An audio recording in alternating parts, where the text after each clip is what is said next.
Hi, welcome to care and cure. आज अब एक टॉपिक के बारे में बात करेंगे जिसका नाम है प्रेगनेंसी इंड्यूस्ड हाइपोटेंशन PIH, जिसका इंसिडेंस अभी मॉडर्न वर्ल्ड में काफ़ी बढ़ रहा है। इसका मतलब क्या होता है? इसका मतलब था कि पेशेंट एकदम हेल्दी था, 6 महीना 7 महीना 8 महीना तक पेशेंट को कोई तकलीफ़ नहीं थी, पर अब आप जब चेकअप में गए हैं तो आपको बोला गया कि पेशेंट का BP बढ़ रहा है। तो अब ये क्यों हो रहा है? तो ये इसको हम प्रेगनेंसी इंड्यूस हाइपोटेंशन बोलते हैं। मतलब जो बच्चे की मैली होती है, जो हमारी भाषा में प्लासेंटा बोलते हैं, उसमें से कुछ कुछ हार्मोन्स ऐसे निकलते हैं कि जिसके कारण मदर का BP रेज़ होना चालू होता है। और BP रेज़ होने के कारण कई बार माँ को किडनी में सूजन आ सकती है, ब्रेन में हेमरेज हो सकता है, उनको खींच आ सकती है, मतलब जो कन्वर्जन बोलते हैं वो हो सकता है। कई बार थैली अलग हो जाती है, मतलब जो मैली है वो थैली से यूट्रस से अलग हो जाती है, इसको हम एब्रप्शो बोलते हैं, और पेशेंट को बहुत सीवियर ब्लीडिंग चालू हो सकती है। तो इसका ट्रीटमेंट क्या है? तो पेशेंट जैसे इसको बहुत सिंपल सी समझते हैं कि भाई जैसे BP है तो वैसे ही BP की दवाई दे के कंट्रोल कर लीजिए।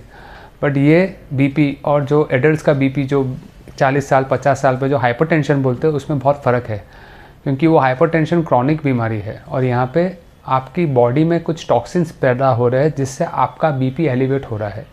तो BP की दवाई देके हम BP तो कंट्रोल में ले सकते हैं, पर जो टॉक्सिन्स का इफ़ेक्ट जो बाकी के ऑर्गन्स पे जैसे किडनी पे है, लिवर पे है और ब्रेन पे है माँ के, उसको प्रिवेंट नहीं कर सकते हैं। इसके लिए प्रेगनेंसी इंड्यूस्ड हाइपोटेंशन का फाइनल एंड ओनली ट्रीटमेंट तो डिलीवरी कराना ही होता है कि डिलीवरी करा दीजिए, प्लासेंटा बाहर आ जाएगा, जो बॉडी में टॉक्सिन्स जा रहे हैं वो जाना बंद हो जाएंगे एंड इवेंचुअली 15 to 20 डेज़ में पेशेंट का BP कंट्रोल में आ जाएगा। तब तक इमरजेंसी सिचुएशन में हम लोग BP की दवाई देके BP कंट्रोल करते हैं। कुछ कुछ केसेस में ऐसा होता है कि क्योंकि BP अभी बच्चे का नियर टर्म हो गया है, बच्चा 30 वीक्स पे है, थोड़ा BP ज़्यादा है, बाकी रिपोर्ट्स इन्वेस्टिगेशन नॉर्मल है, यूरिन का रिपोर्ट अच्छा आ रहा है, प्लेटलेट काउंट अच्छा है, LDH रिपोर्ट्स जो हम मॉनिटर करते हैं, मतलब जो अंदर ब्लड है वो सब ठीक चल रहा है, तो हम लोग भी BP की दवाई देके BP कंट्रोल करने का ट्राई करते हैं, जिससे बच्चे की वायबिलिटी, मतलब बच्चे का थोड़ा वजन बढ़ सके, जिससे बच्चा डिलीवरी के बाद कांच की पेटी में ना जाए, और अगर जाए तो भी उसका लाइफ का रिस्क ना हो। बट याद रखना है कि जब भी ये कर रहे हैं तो हम प्रेगनेंसी इंड्यूस हाइपरटेंशन का खाली एक सिम्टम, मतलब खाली BP को कंट्रोल कर रहे हैं, बाकी जो टॉक्सिन की इफेक्ट है अंदर वो तो कभी भी माँ को नुकसान कर सकती है। सो वो केयरफुल ऑब्जर्वेशन में ही करना है। इसको इतना इजी नहीं समझना है कि हाँ BP कंट्रोल में सब ठीक हो जाएगा। इतना ये BP, प्रेगनेंसी का BP और जो नॉर्मल BP जो एक एडल्ट पेशेंट को होता है 40-50 साल पे, उन दोनों में ये एक बेसिक फ़र्क है।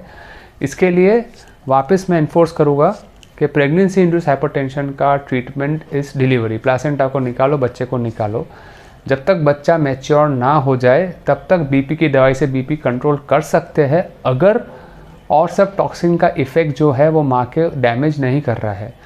और अगर ऐसा डैमेज हो रहा है तो माँ की जान बचाने के लिए हमें कई बार 9 महीने से पहले, 6 महीने पे, 7 महीने पे, 8 महीने पे बच्चे की चिंता ना करके पहले माँ को बचाने के लिए डिलीवरी करानी पड़ती है। इसका नेक्स्ट प्रेगनेंसी में 20% तक रिकरेंस हो सकता है। कारण जान के प्रिवेंशन के लिए लोग कई बार इकोस्पिन टैबलेट अर्ली प्रेगनेंसी में चालू करते हैं, लोनोपिन इंजेक्शंस चालू किए जाते हैं ब्लड पतले करने के, वो आपका गायनेक आपको ज़्यादा समझाएगा।